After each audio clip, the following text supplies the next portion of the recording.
Hidup tidak selalu memberi yang kita inginkan, tapi selalu memberi sesuatu yang bisa kita pelajari. Qadarullah ketika melahirkan, kondisi Azam itu tidak bernafas, jadi kekurangan oksigen ke otak.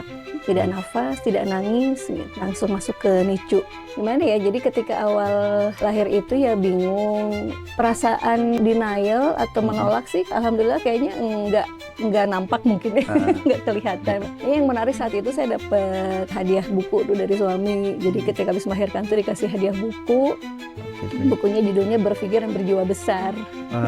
Kondisi Azam tuh nangis berjam-jam, saya kondisi masih bisa menghafal Quran. Itu yang bikin saya tenang dan saya merasakan ya Allah mungkin bisa jadi jalan itu bikin Azam juga jadi lebih bisa tenang gitu. Terus kemarin di usia 19 tahun Pak belajar makan. Belajar ngambil makan, dipotong sama terapisnya dipotong, terus pelan-pelan masukin ke mulut. Itu udah di usia 19 tahun, kita bahagia banget gitu. Mungkin hal itu hal sepele, receh, tapi buat kita tuh jadi bahagia gitu.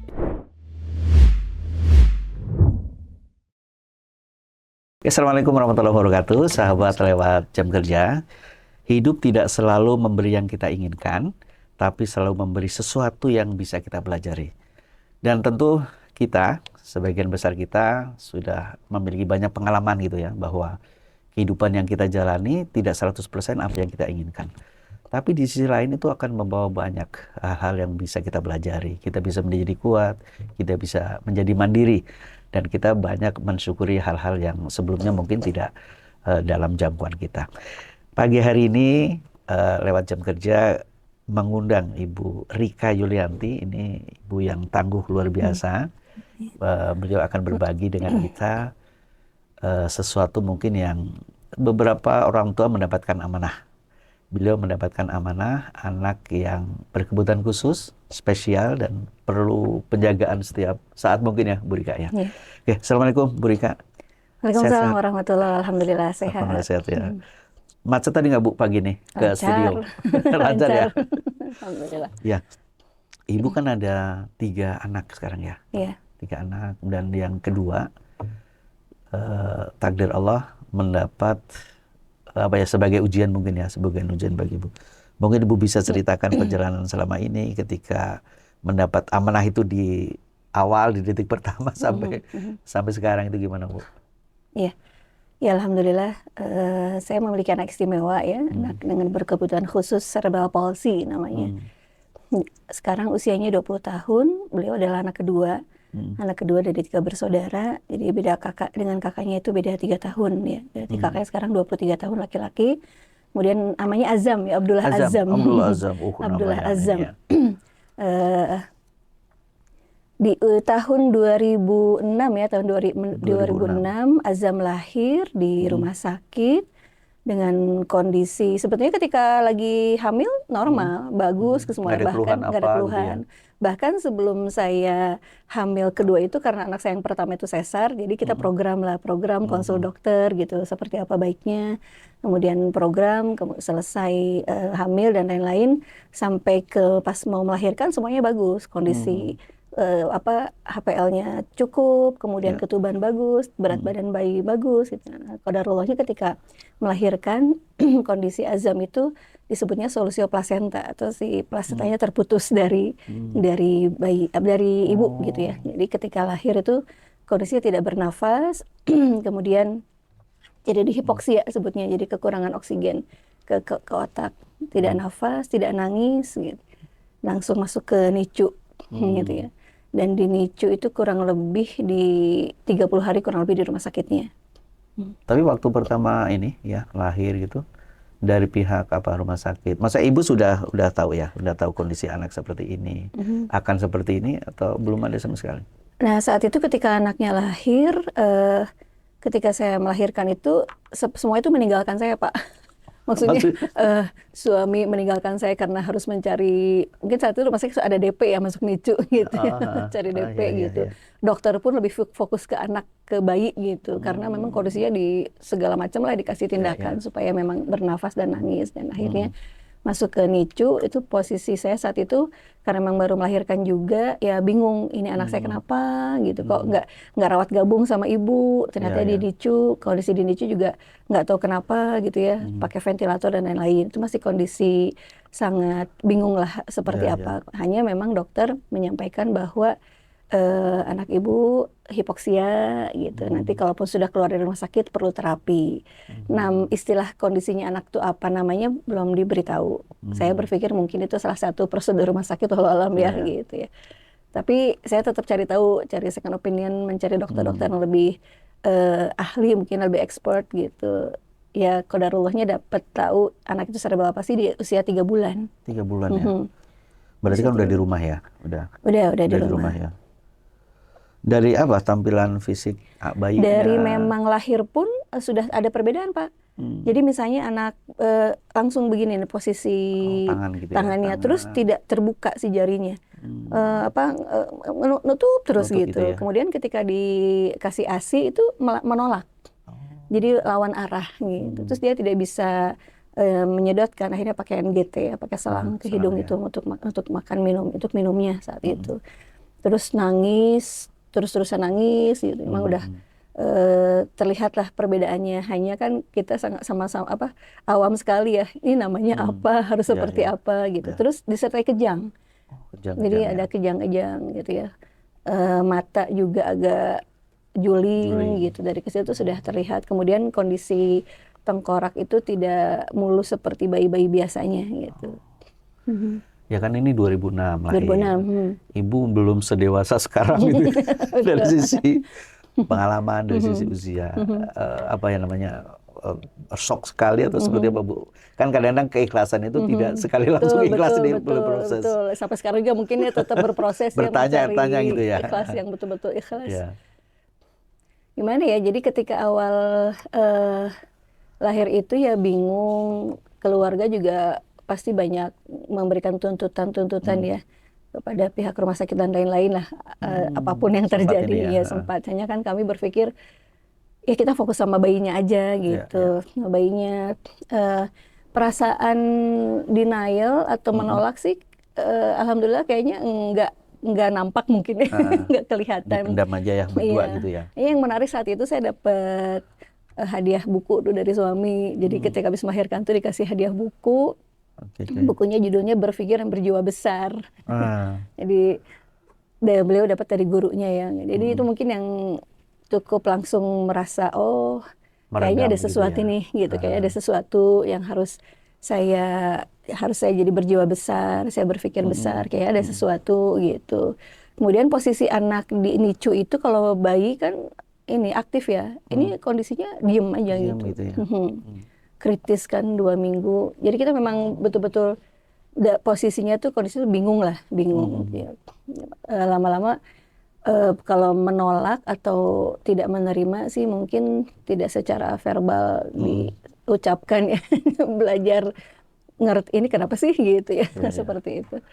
Tapi ada ini ya, maksudnya diskusi-diskusi yang mendalam paling ya dengan suami. Iya, betul. Dan saat itu suami ketika anak saya usia 3 bulan tuh suami pindah ke Jakarta.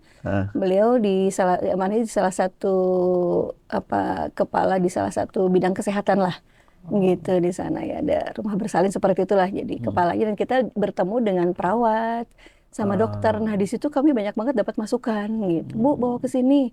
Jadi awal mula terapi itu di 3 bulan malah.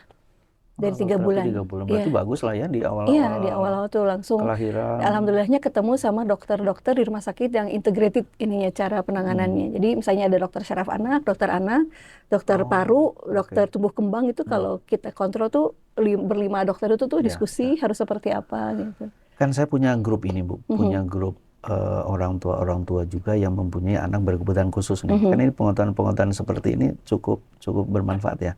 Dan beragam ininya ya, beragam. Betul.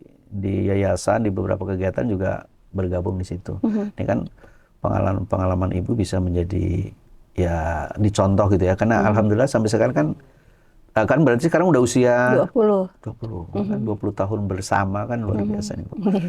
Padahal kan anak pertama nggak ada keluhan, nggak ada masalah gitu ya. Kalau dari sisi faktor medis atau apa, ada ini nggak Bu? Pengaruh atau apa gitu, atau selama kehamilan atau apa Oh, gitu? jadi ini maksudnya disebut anak saya itu dengan istilah cerebral palsy. Mm-mm. Saya kan akhirnya jadi belajar ya, Ya, cerebral ya. palsy itu apa gitu ya. Orang-orang Mm-mm. umum lah kita kepo Ya, gitu ya, betul harus betul. gimana-gimana. Ya, Ternyata secara awam yang saya pahami cerebral palsy itu disebut dengan lumpuh otak. lumpuh Jadi otak ya. mengalami kelumpuhan di otak atau cedera otak. Kebayang nggak? Kalau cedera otak itu berarti si otak tuh nggak nyuruh untuk misalnya menelan air liur, untuk bisa jadi Selama ini berkedip. perintah dari otak Iya, gitu dari ya. otak semua. Kalau cedera Untuk lutut mungkin menggerakkan, masih bisa masih bisa diterapi. tertatih berjalan Iya. gitu ya. Kalau Ini cedera otak. cedera otak ya. Tidak bicara, tidak mengunyah. Anak saya kan Masya sekarang Allah. belum bicara, belum Sampai mengunyah. sekarang. Iya, gitu. Jadi belum paham toilet training gitu. Apalagi sampai situ ya, Ya, untuk ya, yang ya. sederhana aja dia belum paham. Jadi ternyata cerebral palsy itu penyebabnya tiga, Pak. Tiga. Yang pertama itu penyebabnya ketika di dalam kandungan. Dalam Biasanya kalau kandungan. ibu-ibu ada yang kena tokso gitu ya, atau virus gitu, Virus ya. atau mungkin bisa jadi nggak tahu lagi hamil terus menggunakan obat-obatan, misalnya Oke, antibiotik oke. atau apa gitu alam ya. Aha. Nah, ketika hamil, atau yang kedua penyebabnya ketika proses melahirkan yang tadi saya alami. Plasenta Oke. putus, hipoksia, bayi tidak menangis lama, Oke, tidak oke, oke. dikejang. Nah, itu otaknya itu langsung rusak. Nah, yang ketiga, kondisi setelah lahir cuma mungkin di bawah 3 atau 2 tahun ya, mungkin dokter lebih paham. Kena virus misalnya otaknya, atau kejang dingin gitu, bisa menyebabkan cerebral palsy. Kalau sudah Iya, iya. besar sih tidak disebut dengan cerebral palsy. Ya, jadi saya anak saya lebih dalam kondisi ketika proses melahirkan, itu yang secara medis ya, Secara medis ya. istilahnya seperti Lebih itu. berat ke sana ya, Ya, lebih cenderung ke sana. kondisinya. Oke, tadi kan terkait dengan masalah keikhlasan. Ibu pernah bertanya nggak misalnya, kenapa harus saya? Kenapa harus ya kami keluarga gitu? Apakah kami yang terpilih? Apakah kami yang ini? Gitu. Gimana Bu? Ya, itu pasti ya, pasti ada perasaan Iya, gitu. iya. Apalagi posisi saya dulu sebelum melahirkan itu jadi guru, Pak. Oh, Ibu dulu Saya bekerja tuh juga guru, ya? jadi saya sebelum nikah itu sudah jadi guru gitu, guru di SD gitu kan. Terus yang full day, kondisi anak lahir itu saya masih posisi guru kok. Pastilah ada pertanyaannya. Saya kan suka ngurusin anak orang, gitu ya, ngajarin Ada anak karma orang apa gitu? gitu. Atau Kalau ada karma sih pelajaran enggak apa ya. gitu ya? Terus kok anak saya seperti ini gitu ya, sempat kepikiran juga sih. Hanya yang lebih banyak ya, saya sama suami itu lebih banyak introspeksi aja sih. Iya, iya. Jadi kami tidak ingin, karena kita juga punya prinsip ya di dalam keluarga juga. Kami tidak ingin menyalahkan, walaupun pasti nafsu untuk menyalahkan dia kayak kakak-kakak, udah di rumah sakit aja ini aja gitu, dituntut dokternya gitu ya. Dituntut aja gitu. Tapi dokternya juga bertanggung jawab, minta maaf gitu ya. Tidak dibayar gitu, tidak dibayar seperti itu. Ya tetap ada pertanyaan, kenapa ya gitu. Kira-kira ya pasti sih, kalau saya bukan kira-kira dosa apa, enggak ngomong gitu sih, kayak emang banyak dosa yang banyak kesalahan gitu ya. Kalau sekarang bisa senyum, Pak, kalau dulu mah ya nangis. Dulu jarang senyumnya ya, lebih banyak nangisnya senyum gitu juga ya? enggak. Senyum juga gitu. Iya, Terus iya, kondisi anak saya itu sudah sampai 4 apa 6 bulan terus nangis terus. Oh. Jadi dari 24 jam itu 2 jam nangis, setengah jam tidur. Itu terus langsung berulang gitu ya dalam satu hari? merosot langsung berat badan saya itu. Kemudian kan kejang. Nah, proses yang memang cukup berat itu di 5 tahun pertama 5 memang. tahun pertama. Iya. Kurang lebih 2 bulan sekali masuk ICU, pakai ventilator, kemudian harus cek mata. Jadi fungsi matanya bagus, fungsinya kurang gitu. Pendengaran bagus, fungsinya kurang. Jadi normal dari segi organ-organnya. Organ-organnya bagus, cuma fungsinya karena tadi otaknya tidak menyuruh dia. Misalnya kita tepuk gitu ya jidatnya, itu dia nggak akan kedip. Sekarang juga jadi nggak refleks gitu. Dipanggil, kalau baik kan panggil ini, dia nggak terlalu. Nggak noleh gitu ya? Iya, lama gitu, loadingnya lama. Nah, mungkin seperti itu. Jadi cek-cek segala macam rumah sakit, dijabanin lah zaman dulu. Oke, kan tadi ini berproses ya. Awalnya mungkin pertanyaan kenapa saya? Kan setelah ibu proses, kemudian apa gitu ya dengan suami, mungkin pertanyaan berikutnya apa yang harus kami lakukan kan gitu ya setelah pertanyaan tadi awal gitu. Kan berarti selama mungkin berapa 5 tahun pertama ibu kan harus menjagain terus gitu ya. Iya. Bahkan mungkin sampai sekarang gitu ya. Masih sampai sekarang, hanya kan sekarang tinggal merawat gitu ya, merawat, ngurus gitu. Kalau dulu kan memang disertai kejang, sakit, bolak-balik ke Itu rumah sampai usia sakit. berapa, Bu? Iya sampai 10 tahun, 10 tahun ya. 11 lah. Terakhir masuk ICU itu usia 11 gitu ya. Memakai obat-obat anti kejang. Jadi kita sudah terbiasa pakai obat-obatan psikotropika mungkin kalau istilah ini harus pakai resep dokter gitu. Jadi ya cukup banyak sih pengalaman yang bikin jadi apa ya, belajar supaya lebih tenang. Kan ketika anak kejang gitu kan, panik kan, kita panik harus seperti apa gitu. Kemudian Ya. memang dari usia 3 bulan itu ketika kenal dengan lebih banyak lagi teman-teman medis, mulai terapi gitu. Dan alhamdulillah sampai sekarang nggak berhenti terapinya, kecuali kalau sedang dirawat gitu, atau sedang sakit gitu. Ya kan ini ujian ya, Bu, bagi Ibu ya. Ujian tapi tidak untuk menghancurkan Ibu, tapi untuk bisa jadi ya, untuk mengenalkan siapa Ibu, siapa suami, siapa keluarga yang ikut mendukung gitu ya. Ibu merasakan itu nggak dalam proses sampai sekarang ya, mendampingi Azam nih sampai usia 23 tahun. 20, Azam 20. Oh, 20 iya. tahun ya, 20 tahun. Ya bertahap ya. Bertahap, tentunya yang pertama adalah sama pasangan dulu. Iya. Sama pasangan dulu kompak, bisa nerima. Ya kami sih merasakan mungkin Allah menakdirkan ini supaya Allah kasih cara kita dipaksa untuk lebih lembut mungkin hatinya gitu. Pikirannya bisa lebih terasah lagi, lebih jernih, lebih pikiran lebih dewasa gitu. Tidak, istilahnya tidak cepat pendek sumbu mungkin kalau istilah sekarang ya, jadi lebih tenang menghadapi sesuatu. Dan sebelum kita merasakan bahwa ada hikmah besar loh gitu kan, ada hikmah besar gitu di balik ini, tapi kita berproses dulu. Setelah itu kan sampai sekarang kan dengan siblingnya kan pasti harus selalu ditanamkan, karena kan semakin berkembang, bertumbuh gitu anaknya. Sama kakaknya, sama adiknya. Mungkin kalau udah masih kecil mungkin mereka masih bingung, kenapa sih kok Umi Abi bolak-balik ke rumah sakit, aku ditinggalin gitu kan. Nah sekarang mungkin lebih kepada mereka merasa malu enggak gitu ya. Jadi dari suami terus ke adik kakaknya, kemudian keluarga besar, Pak. Keluarga besar, betul ya. Keluarga besar itu kan kita seringkali pasti adalah normal kita merasa malu. Ngumpul bareng, ngumpul. Gitu ya. Karena waktu ini udah berapa tahun kok masih ngeces gitu. Kayak memang dulu kamu ngidam apa sih sampai tidak terpenuhi gitu. Mitos-mitos ada. Neng coba pakai ini, Neng pakai apa? Centong sayur gitu ya. Atau minta doa tuh dari bapak-bapak pulang Jumatan ditungguin gitu, minta air. Jadi masih seperti itu, mitos-mitos masih ada. Ya, dan ketika menjalani itu juga kan bukan hal yang mudah, apalagi pada keluarga besar dan mereka juga orang tua ya, bibi gitu, tidak mudah untuk ngasih taunya. Tapi ternyata mereka akan menerima ketika kitanya juga nggak tidak melawan apa yang mereka sampaikan, terus berusaha untuk menyampaikan bahwa wah ini teh bibi ini teh begini gitu ya. Akhirnya mereka juga jadi terbiasa dengar Azam masuk ke rumah sakit, dirawat, kejang gitu, terbiasa. Ya, berarti ya tadi ya harus mengenal juga ke kakak adiknya. Iya betul, dan itu sampai sekarang. Sampai sekarang ya. Sampai sekarang. Dan cara untuk berkomunikasi dengan Azam, misalnya Azam merasakan bahagia itu, ibu bisa ngelihat nggak tuh? Alhamdulillah bisa, seringkali nggak. Jadi kurang bisa ditebak gitu. Nangisnya kenapa? Ini ketawa apa nangis gitu. Sampai sekarang ya, sampai sekarang ya.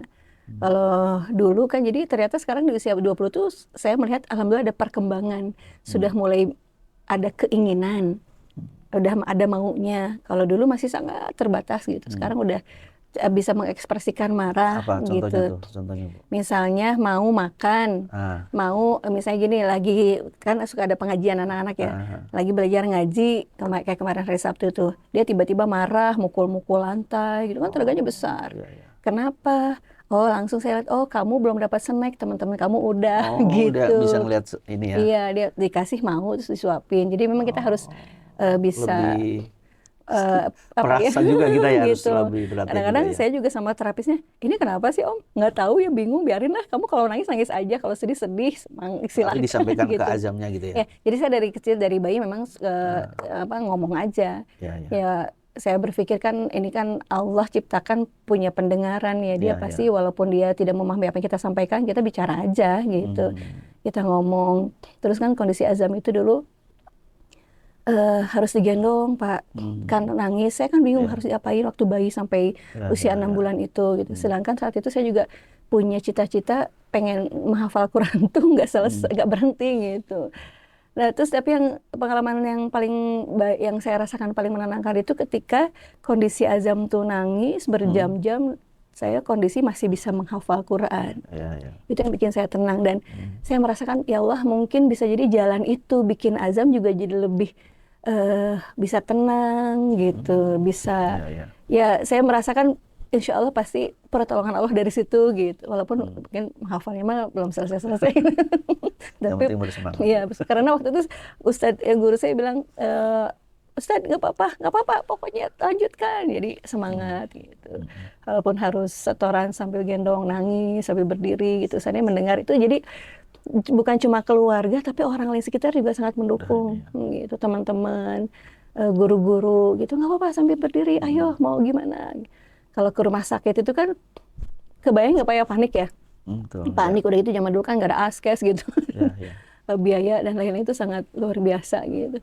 Tapi teman-teman bukan cuma keluarga, teman-teman juga mensupport gitu. Kita nggak minta sih. Itu banyak hal yang bisa jadi Allah kuatkan kita tuh bukan dari diri kita sendiri gitu ya, tapi dari lingkungan sekitar itu selalu support gitu, sampai hal-hal finansial materi juga, masya Allah gitu ya, yang nggak punya uang yang mereka ngasih perhiasan gitu ya, support apanya, ada yang sampai aku kasih khodimat aku ya, pembantu aku ya buat jagain yang pertama gitu.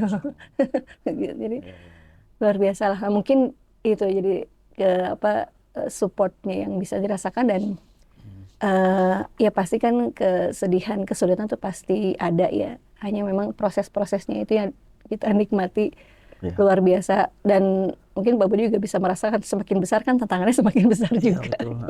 Tenaganya semakin besar, sedangkan kita semakin... Kan kadang-kadang kita juga membandingkan dengan misalnya, ya maksudnya bukan ketakutan kita sebagai orang tua. Dia sudah dewasa, sudah apa gitu ya.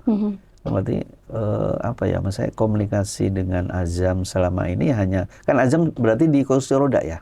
Kursi roda, tapi dia bisa ngesot, gitu bisa ya? berdiri pegangan, bisa rambatan. Tapi hanya kan nggak ada keinginan misalnya kemana nggak kan ya?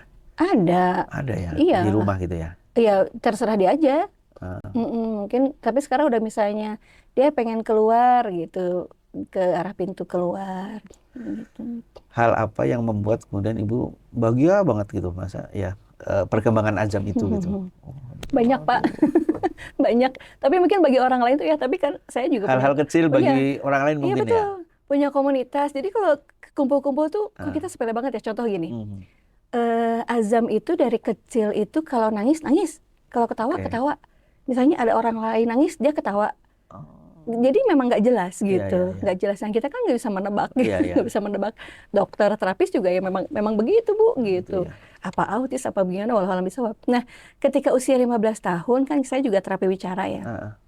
Nah, pas usia 15 tahun, kemudian dia tuh kalau udah mulai kelihatan, lihat orang bisa senyum. Kemudian orang ngasih apa, misalnya datang ke rumah kita bawa sesuatu, kan dia suka tuh kalau orang datang tuh yang dilihat tuh bukan wajah kitanya, yang kita bawa itu tentengan. Wajah kuenya berarti. Yang bawa tamunya gitu. Diajak ngobrol udah bisa senyum, walaupun lama gitu mestinya balik lagi senyum. Nah, itu masya Allah. Dan itu bagi Ibu sesuatu bahagia banget gitu ya 15 tahun. Anak aku udah bisa senyum sosial gitu ya, masya Allah. Terus kemarin di usia 19 tahun Pak, belajar makan. Belajar ngambil makan, ada videonya. Ngambil makan kan dia lebih ke kiri ya. Ngambil makan dipotong sama terapisnya dipotong, terus pelan-pelan masukin ke mulut. Itu udah di usia 19 tahun, kita bahagia banget gitu. Mungkin hal itu hal sepele, receh, tapi buat kita tuh jadi bahagia gitu. Bahkan kalau teman-teman saya di komunitas itu sampai anak aku udah bisa gini, ya kita makan-makan, aku bikin tumpeng gitu. Jadi Masya Allah. Makanya dari situ saya belajar Oh. sekecil apapun kemajuan kita harus syukuri gitu. Karena akhirnya kan kita jadi nggak mau nuntut ya. Kan kita jadi belajar juga ke anak-anak kita yang lain, ke keluarga kita. Ya Allah kayak gini aja, kemajuan kecil aja kita harus syukuri gitu. Yang kan gemes Pak, lihat, aduh Pak, udah aku suapin aja itu lama banget gitu kan. Tapi kan dia bisa masukin, wah itu baru satu suap Pak, seringnya jatuh gitu. Kebayang nggak? Maksudnya teman-teman yang lain itu yang memang dia tuh nggak bisa menggerakkan gitu kan. Kalau nggak disuap, gitu kalau nggak disuapin dia nggak makan. Kalau nggak dimandiin dia nggak mandi. Kalau nggak dibalikin dia pasti udah lecet punggungnya gitu, Masya Allah. Jadi hal yang membahagiakan tuh ada gitu ya. Banyak Alhamdulillah. Termasuk juga kalau di keluarga kan yang paling sering kan kakak adiknya ya gitu. Sering kalau makan tuh apa istilahnya teh muncrat gitu ya kemana-mana gitu kan. Itu kan mungkin bagi orang jijik ya gitu. Terus chestnya tuh kok di mana-mana gitu kan. Bagaimana kita memahamkan ke adik kakaknya, jangan jijik, tapi ya saya bisanya enggak, itu nggak apa-apa, itu enceh surga gitu. Walaupun mungkin tapi maksudnya biar mereka tuh dapat afirmasi tuh yang baik gitu sebelum melangkah lebih lanjut. Anugerah seperti ini kan bukan maunya kita. Betul. Gitu ya. Maunya Allah gitu ya, kita diberikan seperti itu. Ya mungkin melihat karakter ibu dan suami cocok untuk tadi ya. Cocok untuk dipaksa lebih bersabar. Dipaksa untuk bersabar dan belajar dari anak sebetulnya. Ya, kita yang belajar banyak dari anak ya, bukan kita yang ngajarin mereka gitu ya. Kita gini Pak, saya sekarang anak 20 tahun, kita punya yang 23, kita punya 13. Mereka kalau ada keinginan kan bilang. Yang 20 tahun kan nggak bilang mau apa. Padahal ya kan? Kita sebagai orang tua pengen ngebahagiain dalam tanda ini. Iya gitu, apa gitu kan. Mau apa anak? Gitu, mau makan apa gitu. Ya gitu kan, mungkin anak saya kalau makan sama garam aja juga dia nggak akan protes. Gitu. Nah, protes mau makan sama kecap juga, yang penting dia udah kenyang. Tapi kan kita sebagai orang tua punya perasaan, aduh pengen ngasih yang lebih dong gitu. Makanya kalau ada kesempatan ya tipis-tipis lah kemana gitu bareng, walaupun effortnya juga besar ya Pak. Kita kalau jalan itu juga kan udah nggak bisa pakai motor. Ada satu hal yang menarik Pak Budi, kondisi ekonomi kan cukup berpengaruh ya, gitu. Waktu itu saya harus terapi, cukup perjalanan kan dulu nggak ada taksi mahal, online belum ada. Gitu. Saya sempat bertahun-tahun ngalamin pakai ambulan Pak. Tiap mau ke rumah sakit? Iya, sebulan seminggu tuh pakai ke rumah sakit. Carilah lembaga yang memang menyediakan ambulan gratis gitu. Saya pakai ambulan gitu. Orang tetangga kan pasti ada apa awal-awal gitu ya. Kaget, lama-lama Azam terapi ya gitu. Jadi ke rumah sakit yang saat itu internasional lah tingkat level namanya gitu ya. Pakai ambulan sampai dibilang mama ambulan. Ya karena memahami lah dari sisi ekonomi kita belum bisa mumpuni, tapi kita juga punya keinginan buat anak, ya kita berdayakan yang ada gitu.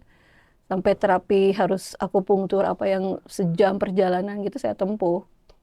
Saya pernah di Bekasi kan, saya tempuh pakai ambulan, dan ambulannya kan gratis ya, maksudnya kita kasih, dia kan nggak boleh dapat tips juga dari kita, akhirnya ya pakai bakso kayak apa gitu.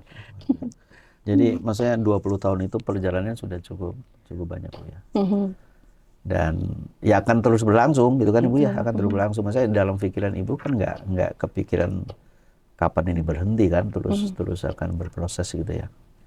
Terus masalah ini Bu, kan kalau di luaran ada nggak misalnya kayak pelatihan atau untuk yang kondisi seperti Azam gitu, sekolah-sekolah atau apa gitu? Iya, jadi cerebral palsy itu tergantung tingkat keparahannya, kerusakan otaknya.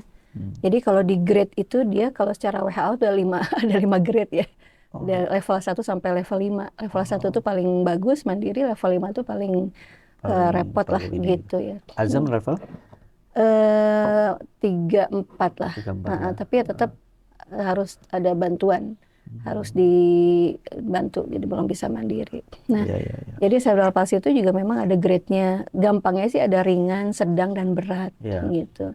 Sebetulnya Azam dari sisi fisik motoriknya ringan, sedang. Tapi dari sisi mental dan IQ berat. Ya.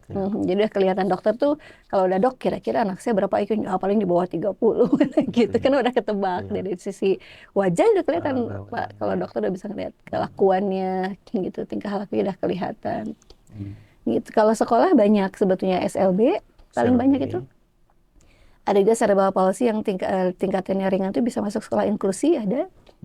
Dan teman-teman yang sampai lulus kuliah juga ada juga yang bisa bekerja juga ada. Ya, banyaknya memang yang berat gitu ya, seperti itu. Berarti Azam kalau dia kan masuk sedang ya? Kalau fisik ya. Kalau di IQ sama mental berat ya. Kalau dokter sih mengatakannya, ibu anak mampu latih saja. Kalau mampu didik mungkin nanti bertahap ke usia berapa dia akan mampu didik. Makanya sekolah, Azam nggak sekolah. Iya, di rumah. Karena beberapa, saya kan terbatas informasi juga. Saya dulu masukinnya ke swasta, SLB swasta. Jadi nggak nerima karena memang hasil asesmennya di bawah banget gitu. Tapi kalau sekarang kan SLB negeri itu nerima sebetulnya. Hanya sampai usia 19 tahun. Azam sudah ini. Ya udah, jadi kita homeschooling aja. Homeschooling aja di rumah. Sebisa-bisa. Berarti aktivitas Azam di rumah di ini aja, di apa ya? Lebih banyak aktivitas fisik. Aktivitas fisik ya. Iya. Waktu bayi saya sempat pakai gelendoman, Pak. Ikutin siapa dulu ya, ada metode gelendoman. Jadi pakai flashcard, diajarin baca gitu. Gitu. Tapi nggak ini. Ya, itu tergantung tingkat kerusakan otaknya juga ternyata. Tapi ya, kuliah intinya kita kasih input yang banyak aja. Input yang banyak, ngobrol gitu. Ngobrol berarti kan ibu monolog gitu ya? Pokoknya ngomong apapun gitu aja. ini masukan gitu. gitu. Kalau lagi ini diajak ngobrol gitu. Nggak ada ekspresi senyum atau apa gitu? Enggak ya? Paling misalnya, tolong mau makan, ambilkan apa gitu. Mau makan apa, dia ambil di meja, nanti kasih ke dengan kita. ngesot itu ya? Iya, dengan ngesot, terus minta disuapin gitu. Dia pingin peluk ibunya, apa, rasa apa? Ya kita aja yang meluk. Jadi gitu ya, praktis ya. Kita yang meluk, atau dia kalau peluk enggak ya, mungkin agak sulit dia. Jadi dia paling seneng ini aja, rebahan. Dan rebahannya itu paling sering itu ketika kita baca Quran, Pak. Oh, dia mendengarkan, tenang. Iya, jadi Masya Allah, sampai guru ngajinya aja, saya bilang, pokoknya yang anak sipi yang nggak bisa ngomong, tetap ajarin ya teh, gitu ya. Tetehnya yang capek nggak apa-apa, anaknya dengar, tapi emang ekspresinya beda. Gitu, kalau lagi ini, kan kalau kita lagi ngaji, yang dekat kita kan ya anak ya kucing, misalnya gitu, ya ada kucing di rumah. Jadi saya juga merasakan ada hal yang beda gitu didapatkan. Oke, kan tadi Ibu sampaikan ada di luaran sana sekolah-sekolah yang untuk berkebutuhan khusus, tapi mungkin tidak sepenuhnya sesuai atau apa ya. Nah, Ibu ada trigger dari Ibu untuk ya saya harus didik anak sendiri gitu ya. Ya, tidak tergantung ke orang lain. Iya, dan cara mendidiknya juga ternyata sesuai kemampuan. Jadi saya dulu ekspektasi tinggi juga, misalnya usia berapa latihan toilet training. Saya diketahui sama dokter, ya ibu orang biasa aja, dia nggak paham apalagi toilet training gitu. Akhirnya kan saya turunin lagi standar gitu kan. Targetnya. Yang jadi sampai saya kepikiran tuh pokoknya sekarang bikin anak bahagia gitu, belajar yang memang dia bisa, kan sangat rentang, nggak terus-terusan kan, bisa dibeliin buku baca anak-anak, disobek-sobek gitu kan, seperti itu. Jadi lebih kepada aktivitas-aktivitas fisik atau psikisnya, lebih tadi ngobrol atau murotal gitu. Nah, kemudian kenapa saya bikin yayasan itu, karena dulu sama suami itu deep talk-nya itu karena wajar lah Pak ya, mungkin ketika orang tua berpikir nanti kalau kita udah nggak ada anak sama siapa, itu kayaknya ya. Wah, hampir semua orang tuh kalau ngomong itu pasti udah mellow lah gitu, takut gitu ya. Terus kita juga berpikir, ya mungkin bisa ada adik kakaknya, kan kita juga normal, maksudnya berpikir logika juga, adik kakak juga kan belum tentu bisa 24 jam, mungkin mereka care, tapi kan mereka punya aktivitas, bisa punya keluarga sendiri gitu. Nah, berawal dari deep talk seperti itu, ya gimana kalau kita bikin yayasan gitu. Ya mudah-mudahan nanti bisa membantu di tubuh kembang anak kita lah, kita bisa terapi rutin, bisa ngajak teman-teman yang lain. Ternyata dengan membuka teman-teman yang ikut bergabung dengan kita juga jadi sebuah jalan kebaikan yang cukup Itu banyak kan sebetulnya menambah kesibukan Iya, ibu betul. kan ya. Iya. Semakin sibuk ternyata ada hal-hal yang mungkin bisa membantu ibu gitu ya. Betul. Dan ternyata gini Pak, yang saya rasain itu ketika saya banyak bantu, bukan membantu secara materi ngasih Ya. apa gitu ya, tidak, tapi hanya bantu ini ada donasinya, ini ada terapisnya, yuk ikut yuk terapi gratis gitu. Dari membantu itu saya merasakan anak saya juga kok jadi perkembangannya jadi Cepat gitu ya. ada gitu Ada ya, gitu ya. dan saya bahagia kemajuannya ada. Bagi yang sifatnya fisik, misalnya materi ya, kita ngasih sesuatu ke teman-teman, anak Iya, kita iya, iya. ternyata ada juga gitu, lebih banyak juga yang ngasih gitu. Jadi kebahagiaan seperti itu yang memang, nah mungkin ini Rasulullah sampaikan itu bermanfaat untuk orang lain lain, itu ya. Tapi tetap saya punya prinsip Pak, jadi kalau saya sibuk, anak beres dulu dong di rumah. Iya, iya. Ya sebagai ibu ya wajar Iya, iya. pengen pergi tuh harus ya beres Selesai gitu, aman di rumah lah ya. selesai aman di rumah. Jadi darurat aja sih kalau yang memang meninggalkan anak belum selesai itu nanti ada yang bantu.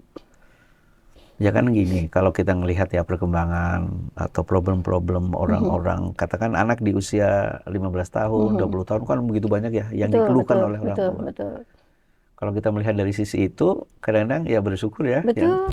Ini anak saya terhindar dari ini Iya, dan itu betul. gitu ya, 20 Lucu tahun. dulu Pak Budi Nah, gini, terapis Azam bilang gini, Bu, usia berapa ya? 15. Bu, alhamdulillah Azam belum bisa jalan. Gimana sih Om? Kita kan pengen anaknya bisa jalan gitu. Bukan gitu Bu, ini anak-anak yang lain tuh Bu, yang bisa jalan tuh dia kabur katanya. Keluar dari rumah, bisa buka kunci, kabur jam 2 malam ketemu di sawah gitu kalau lagi main itu. iya, iya. Oh iya, alhamdulillah ya anak saya belum bisa jalan. Gitu. Terus ada cerita menarik Iya, lagi. iya. Jadi ketika saya naik gokar, lagi ada kegiatan, drivernya perempuan, gitu. Terus kan alamat rumah saya kan anak Bunda Istimewa. Iya. Terus dia bilang gini, Ibu emang itu apa, sekolah atau apa? Gitu. Iya. Saya tanya, saya ceritakan lah disabilitas. Emang anaknya, jadi dia banyak nanya tuh, usia berapa? Dia nangis Pak. Ibu itu Dia nangis. nangis gitu. Ibu mah enak ya, punya anak kayak gitu. Masya Katanya. Allah. Anak saya tuh Bu 17 tahun kerjanya pacaran terus. Pulangnya malam jam 11. Laki-laki kan saya takut Bu. Ibu mah enak. Bilang gitu kan. Sambil nangis. Ya Allah, berarti memang Ya orang melihat Allah, juga ada gitu rasa ya. syukur gitu ya.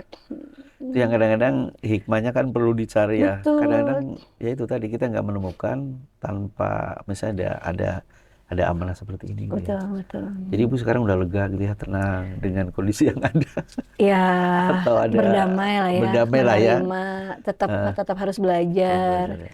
Dan sekarang lebih besar lagi tenaganya, kemampuannya lebih nambah. Pernah ngerti? tantrum gitu. Ya tantrum. Ini Tapi marah. ya tantrum kalau dia kan nggak kontrol. Jadi kalau saya kena apa ya rusak. Tapi yang paling sering menyakiti diri sendiri. Ini telinga, narik-narik telinga sampai berdarah gitu. Dan ternyata ketika saya tanyakan sama terapis, sama dokter ya memang seperti itu. Kan tidak sedikit juga anak serba palsi dia berhubungan sama psikiater, harus pakai obat-obatan untuk mengurangi emosi perilaku yang ya, gitu memang tidak stabil. Kebayang ya Pak ya, otaknya kan yang rusak, jadinya untuk emosi juga. Mungkin bisa jadi misalnya ada yang dia megang kenceng sampai kitanya luka. Saya berpikir mungkin dia sebenarnya pengen megang. Cuma dia agak kontrol. Jadi bikin kita luka, kukunya walaupun kukunya pendek tapi pegang tuh gitu. Saya juga ada pengalaman juga ini Bu, ya anak spesial gitu ya. Dia pinginnya sayang ke adiknya. Tapi kan dia nggak bisa ngukur gitu. Dia pinginnya sayang tapi puk gitu. Iya. Dilihat dari POV adiknya, ini kok kasar kakak saya. Padahal dilihat dari dia mungkin, aku pingin sayang kamu gitu ya. Tapi ukuran kekerasannya beda itu ya. beda ya. Itu yang kadang sangat banyak menjadi pelajaran ya buat kita Ibu ya, untuk para orang tua gitu ya. Terus apa keinginan sebagai orang tua ya, suami ibu gitu, terhadap Azam ini dengan perkembangan yang usia 20 tahun sekarang gitu? Apa ya? Kalau saya sih minta sama Allah, ya Allah tolong dong kasih petunjuk terus itu biar aku paham apa yang dia inginkan gitu. Kemudian ya Allah tolong dong kasih petunjuk juga dia bisa menyampaikan tuh dengan baik gitu. Makanya saya suka afirmasi, suka sugesti. Ketika dia lagi tantrum, kamu lebih baik, kamu lebih mudah menyampaikan dengan baik, kamu bisa bicara apa, tidak harus marah-marah gitu ya. Dicoba seperti itu. Jadi saya minta sama Allah dikasih petunjuk biar bisa memahami dia gitu. Terus dia pun bisa menyampaikan keinginannya dengan lebih baik, bisa ya dikasih kekuatan supaya bisa ngurus gitu ya. Ngurus dengan kondisi badan yang semakin besar gitu, dan otomatis yang lainnya juga jadi mengikuti ya. Terus pengen juga keluarga itu juga bisa lebih apa ya, support lagi gitu ya. Menerima mungkin sudah untuk menanamkan kakak adiknya supaya mereka nggak malu punya adik keluarga gitu juga kan bukan hal yang mudah ya Pak. Mungkin mereka ada menghindar, saya juga memahami gitu. Pasti saya juga harus nambah bonding sama adik dan kakaknya gitu. Makanya sekecil apapun kesempatannya kami coba ya cuma makan di meja makan bareng gitu ya. Coba usahakan karena bisa jadi adik kakaknya merasakan hal yang lebih ya lebih sedih Dia harus mungkin. menjelaskan ke Betul, teman-temannya, ke betul. rekan-rekannya gitu Terus ya. apalagi kalau udah dewasa kan berpikir nanti kalau nikah istrinya terima nggak ya? Gitu. Itu kan jadi apa? Jadi cukup kepikiran kan.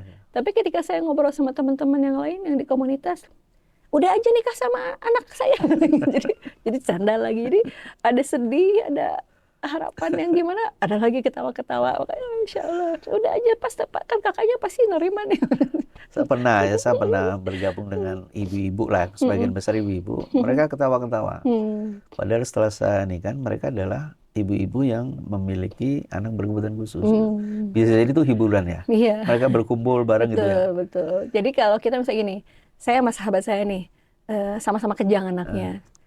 Jadi ketika kita lagi kumpul sama teman-teman yang lain, ketika kita ngomongin anak kita kejang, itu kita ketawa-ketawa. Mereka kan lihatnya sedih ya.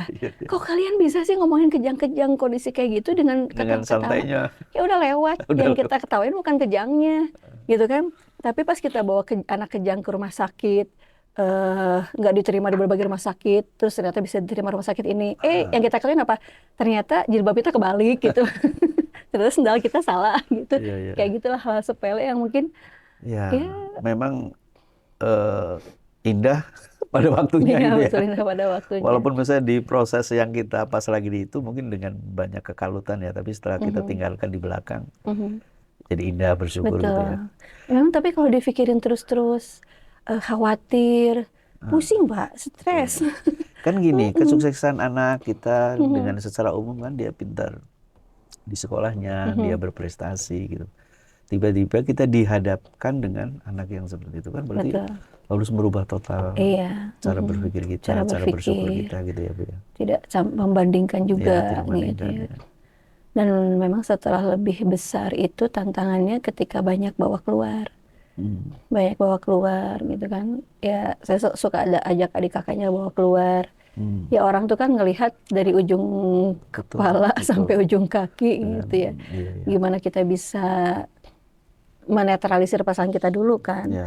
Saya husnuzon aja, orang itu ngelihat dia tuh pengen tahu ini anak kenapa bisa jadi kan. Mungkin kalau orang tua yang nggak terima langsung main tonjok aja, ada Pak yang gitu suka ada yang cerita ke saya.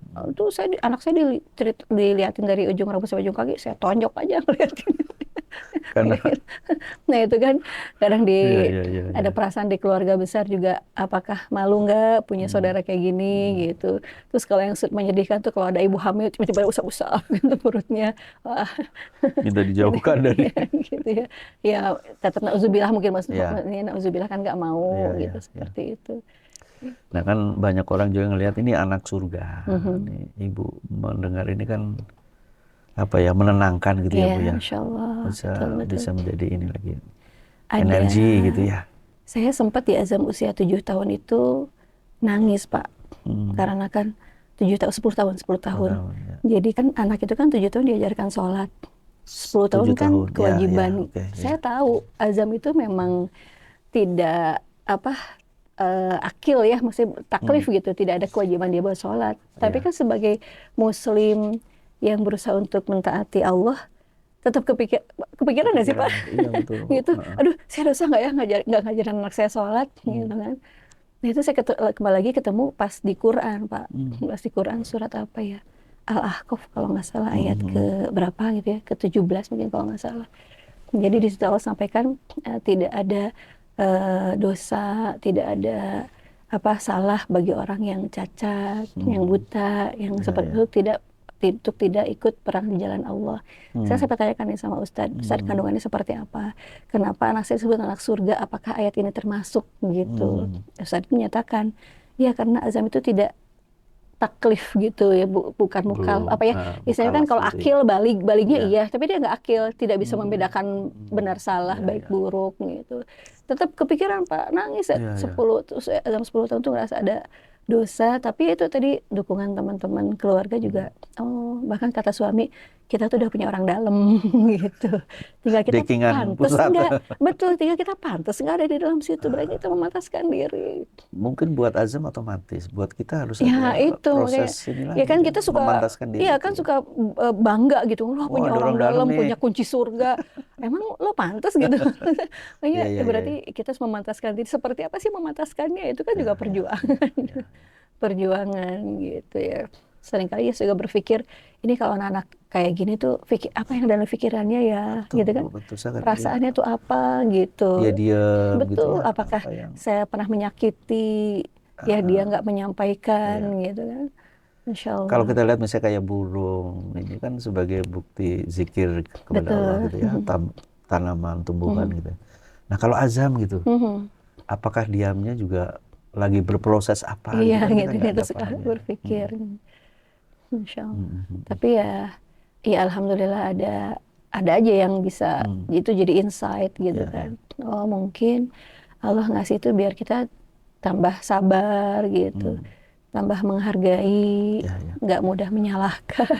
Ya kan yang ibu rasakan kan perlu ditularkan nih kepada orang tua yang punya amanah yang sama. Melalui apa Bu selama ini? Podcast, buku atau apa gitu? Ya? Kayaknya cerita gitu ya. Cerita-cerita menarik Bu kalau gini misalnya dibukukan gitu ya. Gitu ya. Seperti ini. Buku saya udah pernah punya sih, cuma belum ada terbitan lagi. Kita dulu bareng-bareng bikin buku sama-sama. Buku judulnya Rihlah Tujannah, memang untuk ibu orang tua yang mempunyai anak-anak istimewa. Ya, misalkan ada pas pada kondisi down. Baca lagi kan mungkin jadi penyemangat ya. Selain tadi ada ustadz yang kita ini kan ya. Betul. Kalau pembelajaran saya sama suami sih, suami suka bilang kalau kita sakit, kita kan tahu obatnya apa. Contoh sakit kepala minumnya obat apa sih? Kalau mah minumnya obat apa gitu. Kalau kita lagi down, lagi bete, kita tuh harusnya udah tahu obatnya apa gitu. Jadi saya udah tahu kalau lagi gitu ngapain. Harus ketemu banyak orang, atau mungkin keluar gitu yang nggak bikin kita mumet. Karena kan proses pengalaman lelah itu pasti ada Pak. Ya, gitu. Manusia juga belajar sama suami, kata-kata itu sangat dijaga. Jadi mungkin tidak kata-kata kasar atau kata-kata yang seperti, tapi pemilihan kata juga harus dijaga. Misalnya gini, ketika diare, besok lagi ya ininya buang airnya, bagi suami itu kurang tepat, gitu. Terus gimana? Alhamdulillah ya Azam masih bisa BAB gitu. Jadi yang lain tuh harus pakai ke rumah sakit. Oh iya, jadi akhirnya jadi pemilihan kata juga belajar banget Pak. Misalnya ketika kita capek, alhamdulillah, enggak apa-apa Azam, Umi mah senang, ridho gitu. Ya walaupun kita bilang juga pegel, capek, enggak apa-apa gitu ya. Alhamdulillah misalnya kayak kotor bisa sering ngepel, bisa sering nyuci.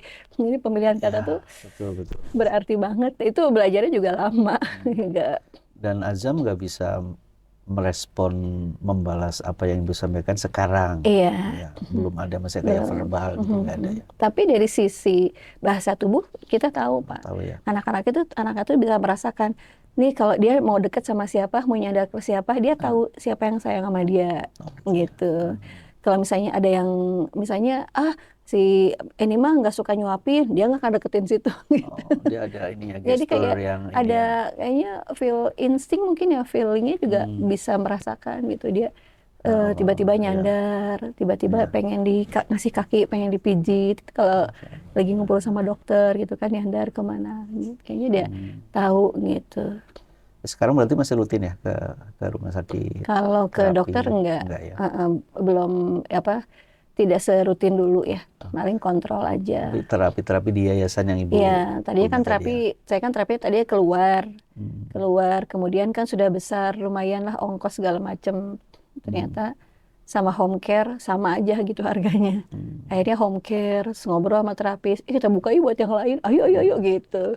Berarti yayasan ibu itu Mhm. mengumpulin orang tua yang Ya, berkebutuhan khusus, anaknya berkebutuhan anaknya ABK, berkebutuhan khusus. Sekota Bandung, se-Bandung Raya, 5 kota Bandung Raya ya. kabupaten, Dan itu cukup banyak Bu ininya. 700. 700. Itu 700 dengan cerebral palsy aja.